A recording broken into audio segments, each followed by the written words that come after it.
Nag-ingon diri makaigsunan ang pulong sa Dios, kung nahigugma kamo kanako, tumana ninyo ang akong mga sugo. Verse 16. Mangayo ako sa amahan og hatagan kamo niyag laing magtatabang aron makig-uban kaninyo hangtod sa kahangturan. Verse 17.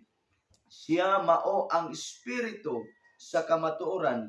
Ang kalibutan dili makahimo sa pagdawat kaniya, kay dili man kini makakita o makaila kaniya.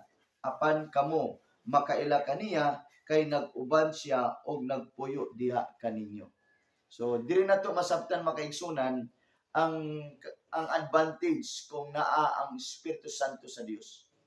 So matud pa diri makaigsunan, usa ni ka instruction ni Jesus kanato sa iyang mga disipulo, sa mga believers, sa mga taong naay relasyon sa Dios. Na matud pa niya, higugmaa na kung kamo nahigugma kanako, tumana ninyo ang akong sugo. Kabalo ba ka makaigsunan nga lisod jud nimo mabuhat ang sugo sa Dios? Gawas lang kung naa ang Espiritu Santo. So specific na instruction ni Jesus ni nato, higugmaon siya. Higugmaon ang Dios.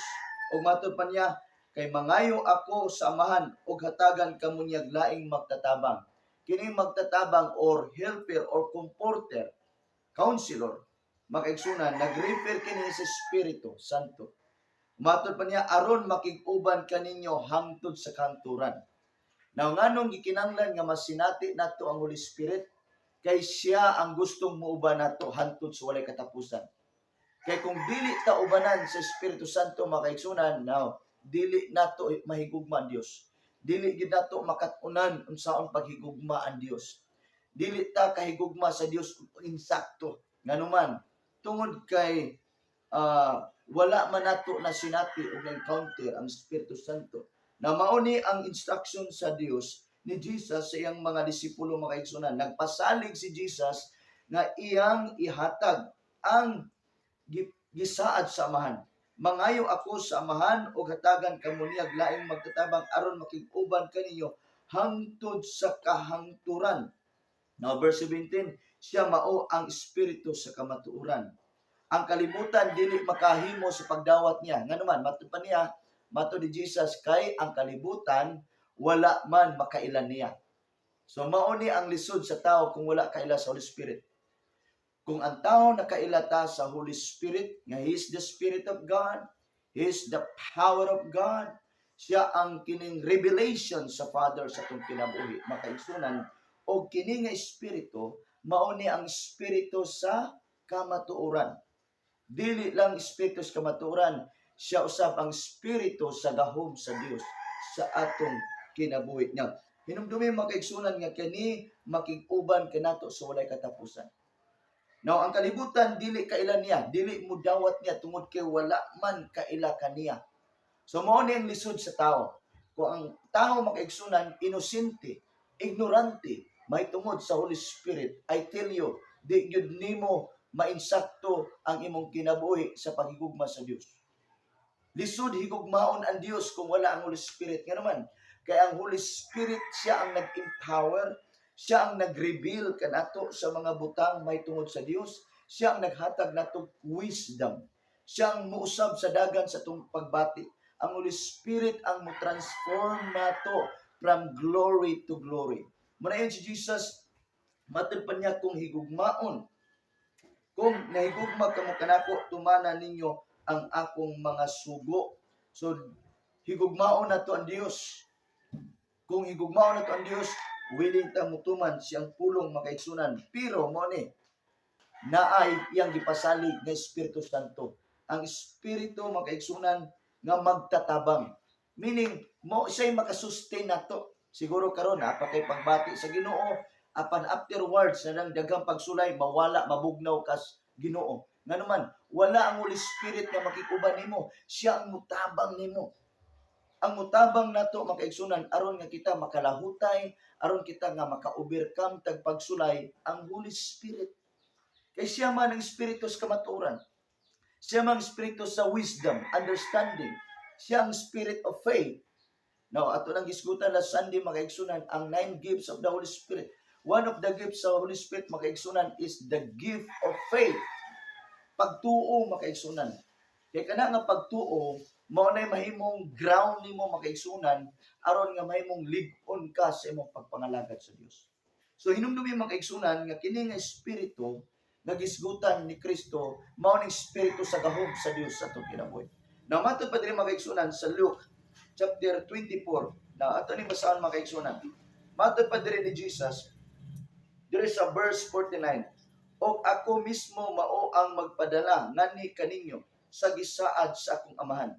Apan kinahanglan maghulat kamo dinhi sa syudad hangtod nga mukunsad kaninyo ang gahom gikan sa kahitasan. Now, ang but pasabot ni Jesus niini makaigsunan, naghatag sa instruction sa mga disipulo nga magtigom kamo diri sa Jerusalem.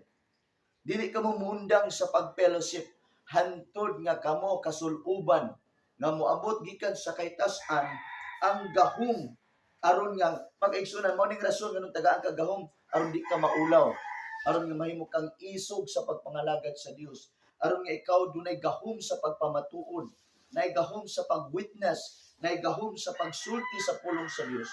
Kay kung walay gahom makaigsunan sa pagsulti sa pulong sa Dios, dili ta epektibo. Dili ta epektibo sa atong pagpangalagad sa Dios. So ang gahom makaigsunan gisaad ni Jesus nga ikunsad nato. Si Jesus ang magpadala makaigsunan tungod kay saad ni sa amahan. Ipadala kini diha siyang ngalan aron nga kita suluban og gahom. Na mato pa niya balikon ako makaigsunan apan kinahanglan maghulat kamo dinhi sa syudad hangtod nga mukunsad kaninyo ang gahom gikan sa kahitasan. Namo ni nitabo makaigsunan sa diyang si Jesus makaigsunan mikayab na, mibalik na sa amahan. Human siya nabanhaw, mibalik sa makaigsunan. Mao ni ang iya ang last nga statement, mao ni ang last niya nga instruction nga mag-fellowship yun. Magtigom dito sa Jerusalem. Muna ang mga disipulo atong panahon na nagsigig daig sa Dios. Nagsigig daig sa Dios hantod miabot ang adlaw sa Pentecost makaigsunan. Nabasahon nato sa Book of Acts makaigsunan. Mao na ni ang ilang encounter. Now listen makaigsunan. Mao ni ang encounter sa diyang nagsigi sila daig. Na try to imagine ang benepisyo sa sigita og daig sa Ginoo kung saran ka sa gahom sa Dios. Ma-encounter nimo yun ang gahom sa Dios makaigsunan. If you are a person of worship, you're a man and woman of worship sa Ginoo. Kinunay nimong gidaig ang Ginoo. Kanunay nimo siyang gipasalamatan sa imong kinabuhi. I tell you makaigsunan kung saran kagayod og gahom sa Dios. Tagaan kagahom sa Dios aron nga mas mahimo kang mas epektibo sa imong pagkakristohanon. Na mao ni tabo makaigsunan sa adlaw sa Pentecostal, sa diha nga nagsila nagtigom didto makaigsunan sa upper room sa Jerusalem. Now sa buhat chapter 2 makaigsunan, mao ni ang ilang encounter. Basahon natin ni makaigsunan. Sa pag-abot na sa adlaw sa Pentecostes, ang tanang magtotoo nagtigom sa usa ka dapit og sa kalit may haguros gikan sa langit sama sa kusog nga huros sa hangin og ni lukop kini sa tibok balay nga ilang gitiguman. Unya nakakita sila daw mga dila nga kalayo nga nagtungtong diya sa matag usa kanila. Now verse 4. Silang tanan na puno sa Espiritu Santo og misultig nagkalain-laing pinulungan sumala sa gipasulti kanila sa Espiritu Santo. Wow. Now, mauni ang encounter. Now, listen makaigsunan. Usa sa mga gasa ang gitawag og physical evidence na kita puno sa Espiritu Santo, ikaw magsulti og laing mga pinulungan. Mauni ang naitabo makaigsunan sa mga believers, sa mga apostoles. Silang nagtigom sila, dunay kalit makaigsunan, nakita nila nga daw kalayo. Now, listen, daw kalayo makaigsunan nga mitundog sa ilang mga ulo. O mato pa diri makaigsunan, nagtungtong diya sa matag usa kanila, silang tanan na puno sa Espiritu Santo og nagsulti sila laing-laing mga pinulungan. Kabalo ba ka makaigsunan nga ako personally kini inyong ubos nga alagad. Way back 2004 kini nga chapter 2 sa Book of Acts, ako personally usa nakasinati nini makaigsunan. Dunay mga taong witness ngadtong panahon na samtang nagpuasa ko makaigsunan dito sa among lugar, ilalom sa usa ka mangga makaigsunan. Nga din nagdaig ko sa Dios makaigsunan. Sadyang nagdayo ko sa Ginoo, nagpasalamat ko sa Dios sa kalit lang makaigsunan nga dunay kusog king hangin na mao putoy akong encounter. Kay anyway kining pagkapuno sa Espiritu Santo nagkalain-lain ang atong encounter ani individual. Pwede nga ikaw ilihans lang, pwede nga ikaw nag-ampo lang diyan sa church, pwede kang mapuno sa Espiritu Santo. Pero kining akong nasinati makaigsunan sama sa nasinati sa mga apostoles way back 2004 makaigsunan, I think month of November makaigsunan. So then nagdayo ko sa Ginoo, dunay kusog king hangin. Bisan na ako mga kauban na tungtunguran, naka-witness sila sa naitabo nako. Kusog kayong hangin makaigsunan og sa kalit lang makaigsunan, dili na nako mapugan akong baba. Nahibulong ko kay conscious man ko nganong nanultig lain ang akong baba, nagsulting bisan unsa na lang nga pulong og sa diya makaigsunan dili nako kayang i-resist ang naitabo sa akong lawas. Og mao di ay kato nga oras akong na-encounter ang Holy Spirit. Mao di kato nga moment mga kaigsunan na sinati na kong gahom sa Dios. Og tungod nga tong encounter makaigsunan hantud karon andam kong mamatay tungod og alang sa Ginoo. And that's my personal encounter of the Holy Spirit, how the Lord transformed my life. Nakita sa akong mga kauban, natumba ko makaigsunan, gani nagdugo na akong baba makaigsunan, nangatangtang ang batunis sa akong sanina, nagligid-ligid ko makaigsunan, kay mura ko giduslitan og bultahe makaigsunan, nga pila ka thousand nga bultahe sa kurinti. And that very moment, I began to speak in other tongues. Rabasika na yasukurubusika na mama. Rokokosika na matakasandarayassika na baba. Kana nga pulo nga heavenly language, wala na ko na iskwilahi. Wala na ko na itong ikusa na nga miabot na ko makaigsunan. Nahibulong ko personally. O kining nasinati sa mga apostoles, nasinati na ko ni personal. Muna ako makapamatuod ko nga kining akong giwali nga Dios sa inyong mga kinabuhi. Tinuod ni nga Dios nga mousab og kinabuhi. Gali makaigsunan, dili ko malimot nga itong panahon na. Sada miabot ko sa balay, nahibulong ko, na curious ko makaigsunan. Kaya na itong panahon na bag-o pa ko makaigsunan diya sa Ginoo. Apa nakita sa Dios akong sinseridad sa pagpangalagad. Niyadtong panahon na makaigsunan, pag musulti ko glay pinulungan, kusa na lang na ko masulti. Anytime kung gusto ko, pwede na kong masulti makaigsunan. Nasapon ko sa kong inahan nga nagpray ko in tongues makaigsunan. Nakita ko sa kong mama nga gikan sa garden, naghilak ko sa Ginoo, iya kong gigakos in taon makaigsunan. Kaya matupad niya, abi daw niya nabuang na ko, naunsa na niya kong anak. Ibisag unsa na may gipangyawit. Wala siya nasayod unsa na tabo sa ako makaigsunan. Naghilak siya in taon, ako sang gipalingkod in kumalingkod man. Kabalo ba kama kini akong na-encounter. Matud pa sa pulong gikuha na kong Bible, gipasabot na ko niya. Nga mao ni gasa ni sa Espiritu Santo. Mao ni ang usa sa gitawag og physical evidence makaigsunan nga we are filled with the Holy Spirit. Kabalo ba ka nga kini para ni sa tanan, sa mga taong nangandoy, sa mga taong gustong makasinati makaigsunan. Tungod kay usa ni sa mga silyo sa Dios, the seal of the Holy Spirit for the day of redemption. Now, makaigsunan mo ni nitabo sa mga apostoles nga gikunsaran sila makaigsunan na encounter nila kay mao ni ang gahom sa Dios. Sa Acts chapter 1 verse 8, you shall receive power when the Holy Spirit comes upon you, and you shall be my witnesses from Jerusalem, Judah, Samaria, until the ends of the earth. Now, kunsaran ka sa Espiritu Santo, ingon nga gahom na sa Dios sa imong kinabuhi aron ikaw mahimong witness sa Dios. Usa ka nga maka-witness, unsaon man nimo pag-witness? Dili lang kay Jehovah Witness. Bisan pag Jehovah Witness ka, kung wala ka sinati sa encounter sa gahom sa Dios, unsaon man nimo pag-witness?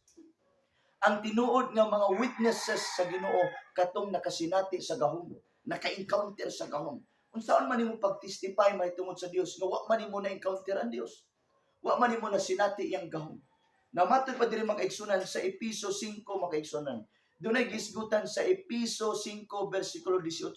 Ingon ang Bible makaigsunan, ayaw kamo pagpakahubog sa bino, apan pagpakapuno hinuon kamo sa Espiritu Santo. Now, unsa may comparison di ang makaigsunan? Ang tao mingon man nga nangabuang man na sila. Nangaunsa man na sila.